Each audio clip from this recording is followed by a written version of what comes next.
dun, dun, dun. Sarah, you want to kick off, or you just want that question? Oh, first, it's great to be back, of course. Coach Prime's effect is beyond words when it comes to this institution where I've had so much success with my teammates, with some of you that may have been here and saw it at one time. He's really come in and kind of re-energized, I think, how we think about football here at CU. It's like there was a plug that was sitting on the floor next to the socket, and someone had to be brave enough to put it in the wall to get this thing lit up again. And while I know some are waiting to say, see, I told you so, or for there to be a mistake, that's a part of the game. I'm not concerned about that part.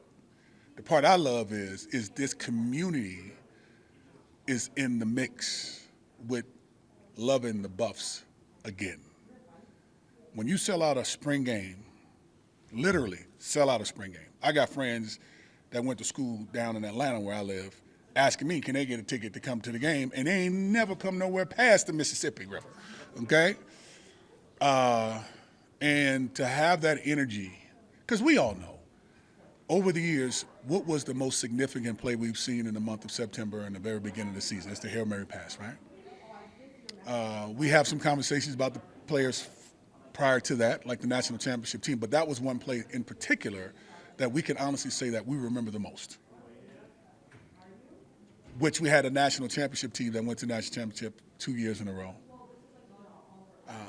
And they need to be acknowledged too as well. I think what Coach Prime is doing with all the players coming back, it's well overdue, well overdue. And to now know that guys want to come back, they're asked to come back, they're needed to come back. Because if you think about that 87 year and 88 year, we went to the Liberty Bowl, then we go to 2 national championship games, and then it kind of makes a run to like 2000 or so as far as winning on a consistent basis. That's the energy we're fighting for right now. And I think Coach Prime has done a magnificent job of helping us in this community and people around the country understand that, as I was saying a second ago before I came on, it's like a big ant pile that's been mounting and mounting and mounting. And he came in and took his foot and steadied right in the middle of that thing. And we know what happens with ant pile, right? Stuff just goes crazy. Ants are going all over the place. You look at what we're doing with our paraphernalia, we're second in the country. Haven't taken a snap yet when it comes to our paraphernalia in this country. When it comes down to the transfer portal, we're number 1. When it comes down to the 23 class that's coming in, we're in the top 25. When it comes down to ticket sales, we sold out. I said that already. Hotels is up 50% rate. Why? We won 11 last year. So if anyone's asking, we need to see. If you're not watching the process and you're not paying attention, you're not here for the right reasons. You're here to see failure, which is based on our expectations, has been taking place for a long time around here. So while guys have been working their butts off and trying to do the best they can, it still wasn't good enough. Not on this level and standard in which I'm so familiar with based on what Coach Matt gave us when I came in. So this is where we are. This is a time where you guys have a lot to write about. Check out your communication skills when it comes to how deep you can go into your writing. When it comes to tagging what this is all about, the narratives that you create. I'm watching, I'm reading. But it's good times, though. Right? It makes your story writing in newspapers and articles, things of that nature, exciting. Because we're trying to figure out what's the problem. We haven't found one yet. That's why we just keep on going. That's where the process is. What was, are you finished? No, it was pretty good. I feel pretty good about that. Go ahead. I'm sorry. Good introduction. Yes. What was your relationship like with Coach Prime prior to this? Did you have a relationship with him? I have a very, very good relationship, actually. First time meeting him was in the Super Bowl because it was prime time versus Slash because we can do so much. He just so much to add. He added the offensive side just to try to show me up, right? It worked because they beat us in Super Bowl 30, Steelers versus the Cowboys.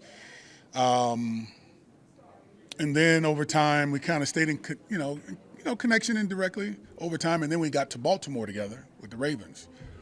Vacations and stuff together, talked to his kids through their process with the youth league, whether it's at Trinity, at the high school, and We keep in touch literally on social media via text because we got a group of us that always talk all the time. And when he went to Jackson State and did such a phenomenal job there, to the injury that he ended up having and just making sure he was okay, because it's bigger than the game. And it just kept on going.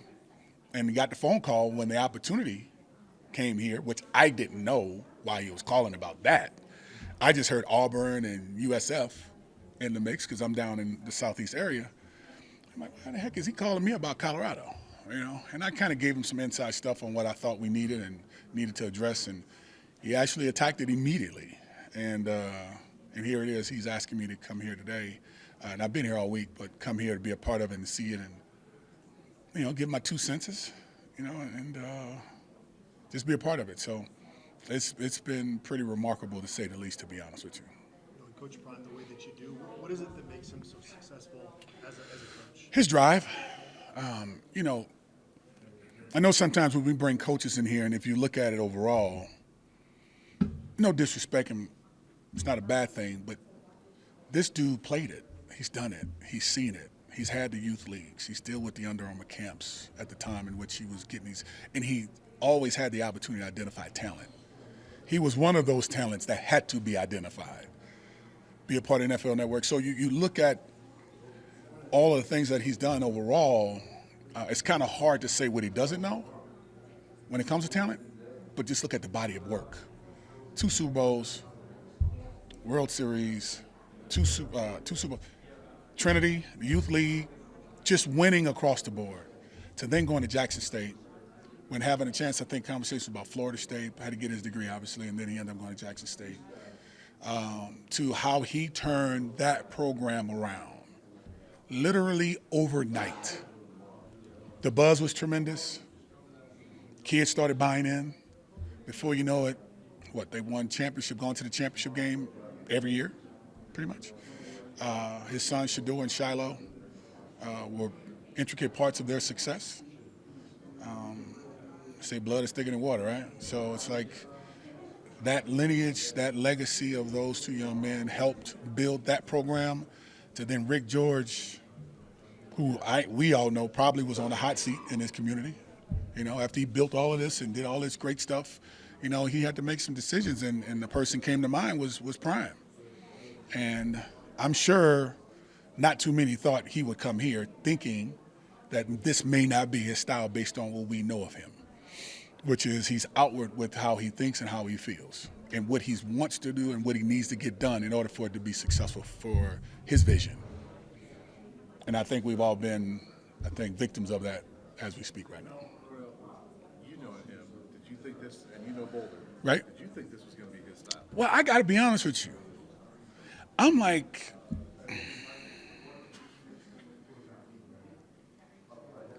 really? At first. I'm like, no, not in my school. I'm going from that space. I'm not thinking about Boulder. I'm thinking about the love affair that you guys know when see me back here or hear me back here, I have for this place. And I'm like, that dude going to my university? Shit. I say, let's do it. Let's make it work. So when he called me, when hearing the information, I was like, no way.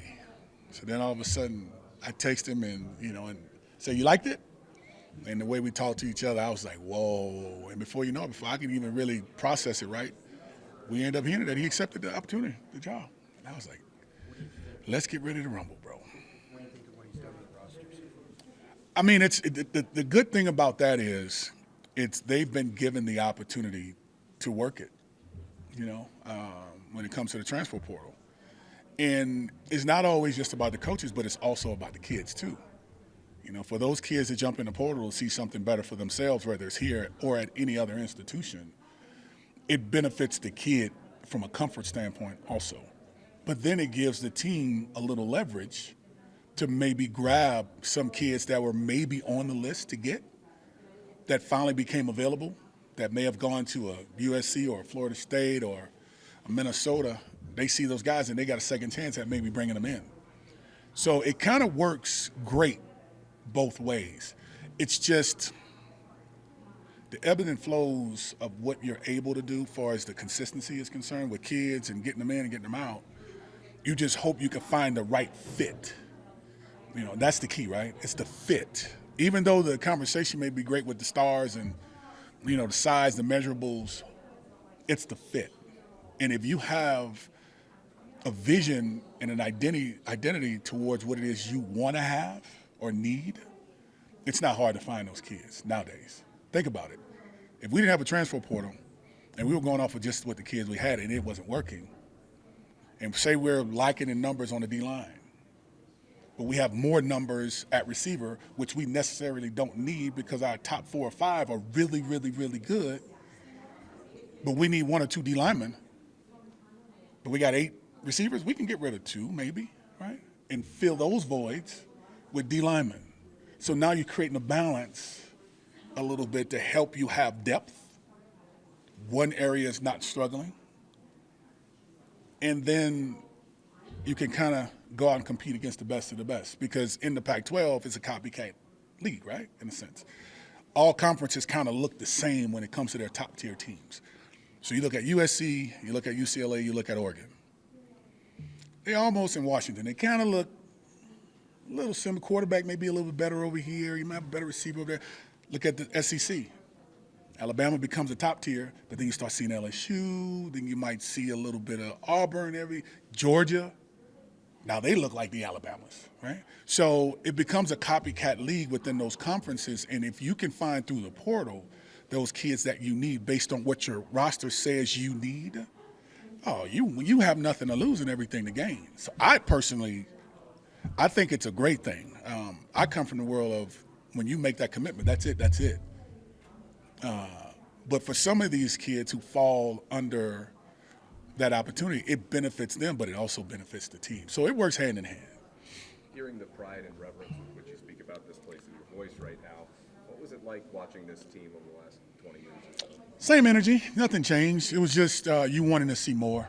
But I still would come back and spend time with the program, speaking to the kids, whether it was going back to Rick Neuheisel, to Barnett, to Embry, to Hawkins, to McIntyre, Mel Tucker, Carl Durrell, and now Prime. Named them all in the right order, too, didn't I? Pretty good, right? Letting you know I'm paying attention a little bit. Met every last one of them and wanted the best for every last one of them, and wasn't shy about letting people know that that's still my institution, and we're just going through a transitional state, and that's okay, right? But the tradition still lies. And I think the hunt for the right coach, when it came to, I think we had 3 ADs since I left, and Prime makes the 8th coach. Rick George is trying to find that diamond in the rough, so to speak. And he's done over the last 3 times with, which is another thing, African-American coaches that he thought may have fit the bill when it comes to attracting a certain kind of player. Because let's be transparent. This is Boulder, Colorado. All right? You look outside. There's nothing outside that says football. Okay? It says a great lifestyle, a beautiful place, worst case scenario. And when coming here, you have to want to be here. You have to want to be here. And when Max started that run of getting those certain kind of players mixed in with everything else, that's what that good mix of gumbo, if you will, all that good stuff. You throw the filet on top with a little bit of spices, you put it out on the field. That's a good meal. That's a good thing. So I like the direction that we're going in with this, honestly. It's not a spa. It's not a recreational center. We're not here for feel-good stories per se. We're here to win. And the stuff that we've seen over the years can resonate through you guys' story and also this program when that's not the bar. And so when we're competing on this level on the field, we need that throughout this entire ordeal, to where when they see us coming as they've done before, when we were doing it, it was a problem. And if that's not the case, then, we're at the mercy of foolishness, in my opinion. So, and with this guy that we have in Coach Prime, that's unacceptable. That's not going to happen. I can promise you that. What do you see out of Shador? He's nice.